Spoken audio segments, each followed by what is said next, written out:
Voilà ce qui s'est passé à Belfast, tu l'as vu. Et l'establishment, le gouvernement britannique, au lieu d'en tirer une leçon, s'entête dans son récit en disant que c'est ce que voulait la droite, c'est ce que nous voulions. En réalité, cela fait des années qu'on les prévient que ça deviendrait incontrôlable. Je ne veux pas voir ça. Je ne veux pas que cela arrive à qui que ce soit. Et ils dressent, en fait, non, ils ne dressent pas un tableau complètement différent. C'est en réalité le même tableau qu'ils peignent depuis très longtemps, que c'est ce que veut l'extrême droite, que c'est raciste, que c'est intolérant. Quand nous disons que lorsque vous n'écoutez pas votre propre peuple, les gens que vous êtes censés protéger, les gens dont vous êtes censés défendre les intérêts en priorité. Quand ils vous disent s'il vous plaît, n'inondez pas nos petits pays avec des barbares sans cervelle venant de cultures étrangères, hostiles avec lesquelles nous ne partageons rien, arrêtez de les importer. Alors, et si vous ne les écoutez pas, alors cela arrivera. Combien de fois avons-nous répété cela? Un incident, une autre attaque terroriste commise par un musulman, ou par un nord-africain, ou par tout autre migrant illégal. Cela peut allumer une mèche qui pourrait déclencher un incendie que personne ne pourra éteindre. Nous n'avons cessé de le répéter. Alors, que fait Keir Starmer? Que fait Keir Starmer? Laissez-moi vous lire cela. Maintenant, ils essaient encore de sévir au lieu d'écouter le peuple. Écoutez le peuple. Changez de direction. Corrigez votre trajectoire. Ces scènes à Belfast la nuit dernière étaient choquantes et totalement inacceptables. Il n'y a aucune justification pour la violence et le désordre que nous avons vus menacer nos communautés, ni pour ceux qui les ont encouragés en ligne ou ailleurs. Tu es le gouvernement, espèce d'idiot. Tu es de loin le pire Premier ministre de l'histoire britannique. Tu dois l'être parce que si ça dégénère encore, on ne veut pas ça, je ne veux pas que ça arrive. J'ai encouragé une solution politique à cela qui consiste à sortir ces clowns gauchistes, mondialistes et farfelus du gouvernement et à élire des gouvernements conservateurs, patriotes de droite.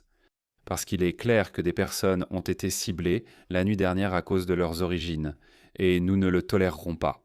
Les responsables subiront toute la rigueur de la loi, comme Lucy Connolly l'a subi. Je ne les défends pas.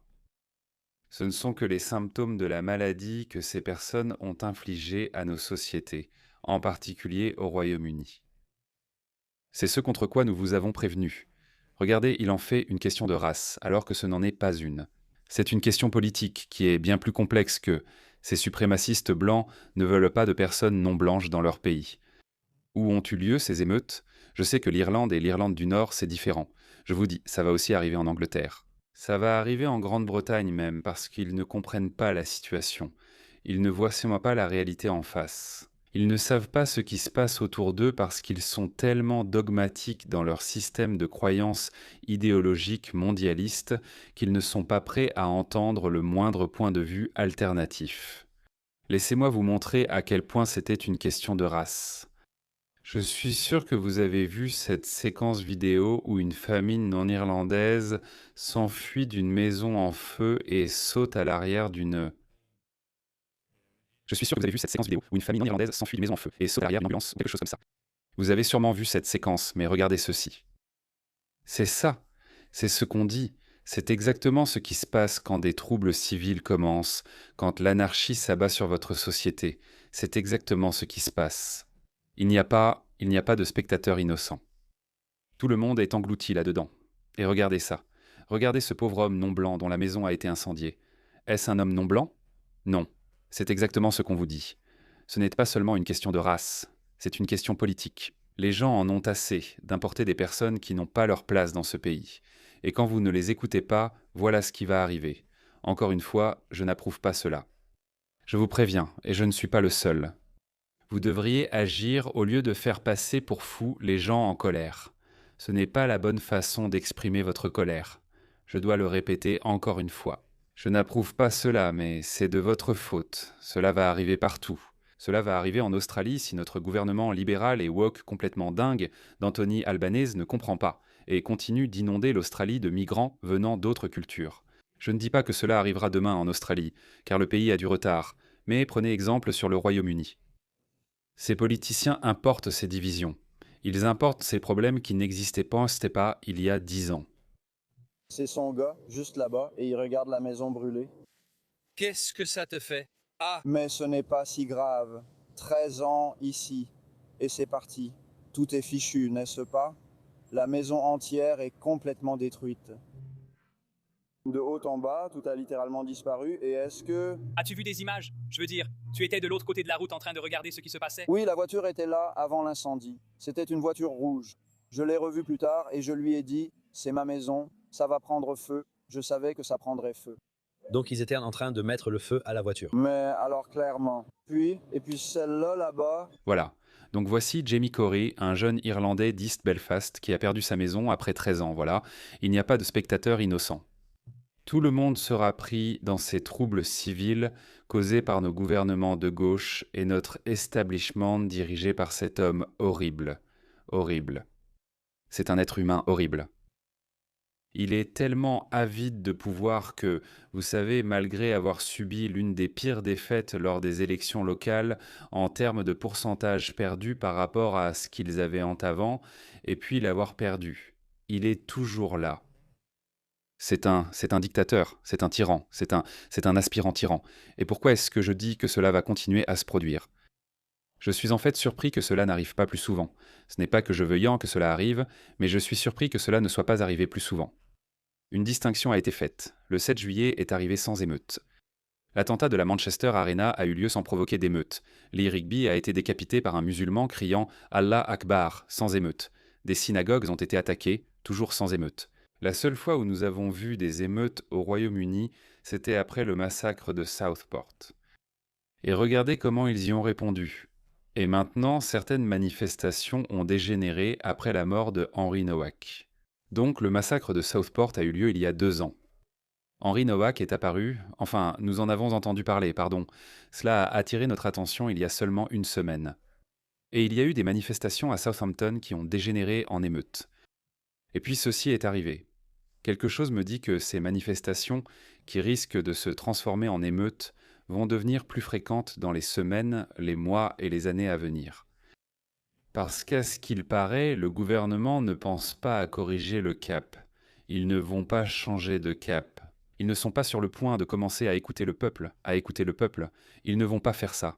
Et regardez ça, cela vient juste d'arriver en Espagne.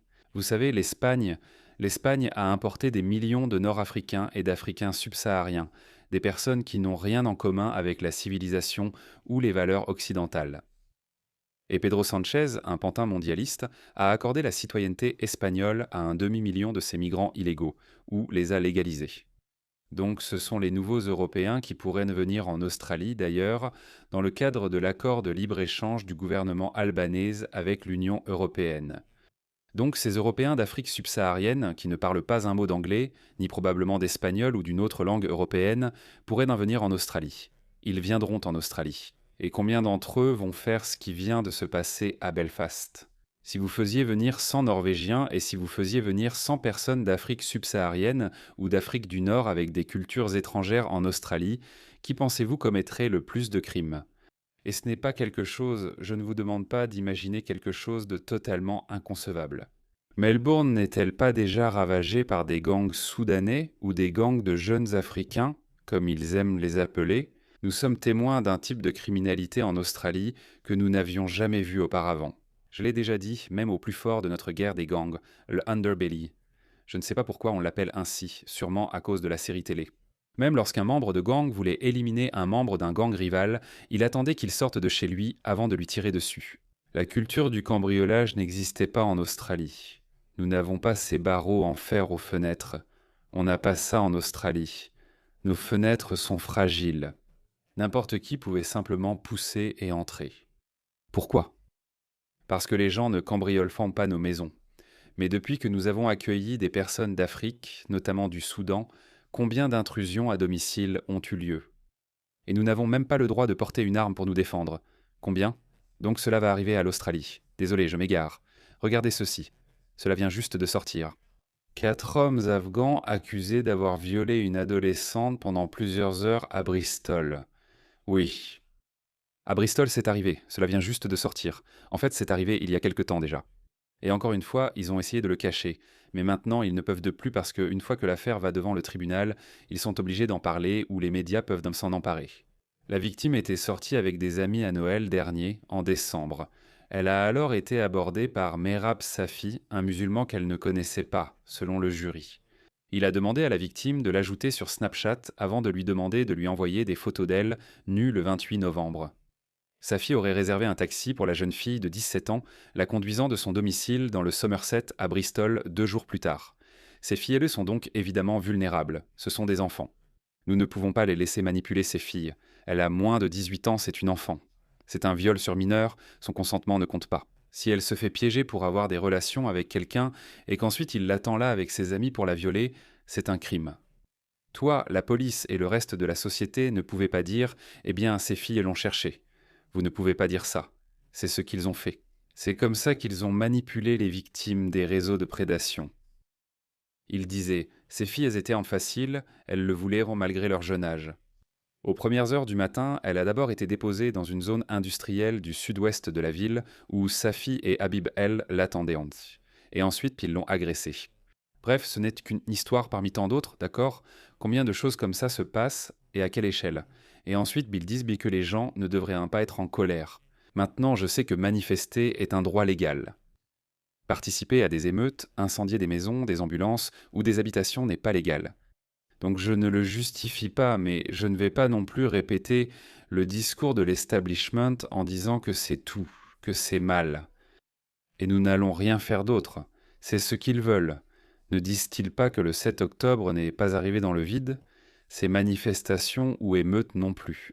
Il y a tout un ensemble de raisons, on pourrait écrire plusieurs volumes sur les raisons pour lesquelles ces choses arrivent.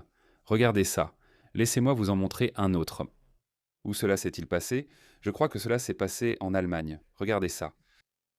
Une fillette de 7 ans a été agressée par 2 Irakiens. Une fillette de 7 ans a été violée. Suite à cette accusation, depuis aujourd'hui, un jeune homme de 18 ans et un jeune homme de 20 ans comparaissent. Nous l'avons dit. C'est ce que nous voulions dire par des jeunes hommes en âge de combattre sont venus. Où sont les familles? Les familles se sont restées chez elles. Elles ne sont pas ici. Ils sont ici seuls. Ils sont ici pour une opportunité. Et ils sont simplement ici pour exploiter la bonne volonté de l'Occident, nos lois humaines. Ce n'est pas le cas. Le système judiciaire occidental n'est pas conçu pour traiter les mutilations génitales féminines, les crimes d'honneur, les réseaux de prédation, l'exploitation sexuelle des enfants en groupe. En comparaison, le système judiciaire occidental est plutôt adapté pour traiter les pédophiles agissant seuls, car c'est un problème endogène. Mais lorsqu'il s'agit de l'exploitation sexuelle des enfants en groupe, non, car il n'y avait pas de précédent. Le système judiciaire britannique a donc été pris au dépourvu. Ils ne savaient un peu pas comment gérer cela ou comment y répondre. Alors ce qu'ils ont fait, c'est de le dissimuler parce qu'ils ne voulaient pas salir toute une communauté. Voyez ce que fait la communauté, ou plutôt ses groupes. En fait, il ne s'agit même pas de communauté, mais de bandes de jeunes hommes étrangers jugés aujourd'hui au tribunal de district d'Essex, Landgericht. Les Irakiens auraient violé à 2 reprises une amie de 7 ans de leur sœur. La fillette habiterait apparemment à côté des frères. Un verdict devrait être rendu en août. Être rendu. Elle soll im August fallen. Juste à côté.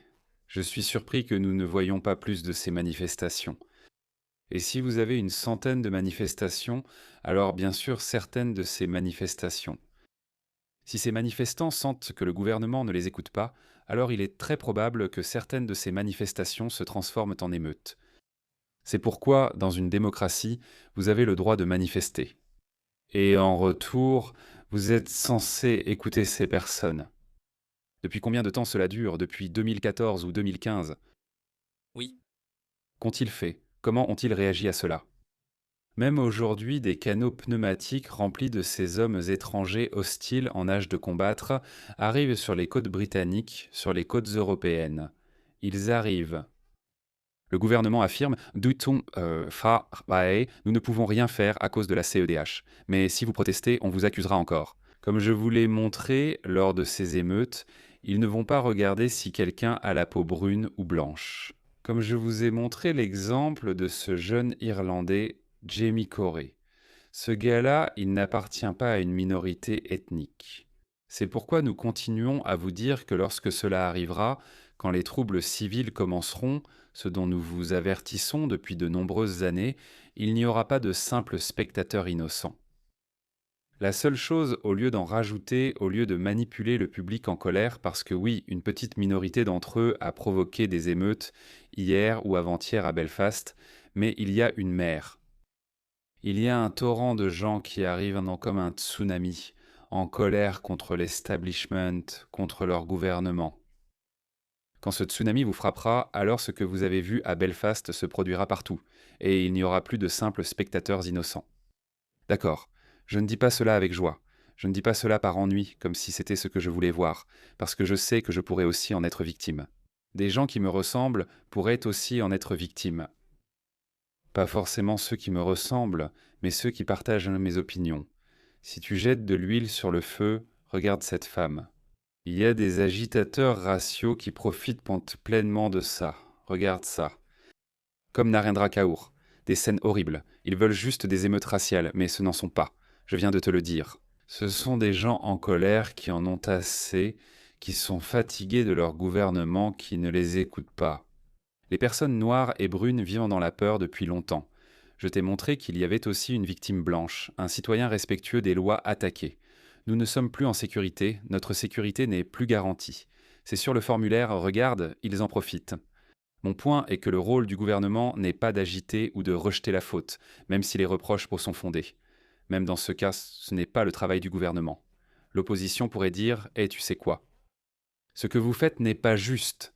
Vous devez changer de politique. » L'opposition critique, mais les gouvernements sont responsables et doivent proposer des solutions sans rejeter la faute sur les autres.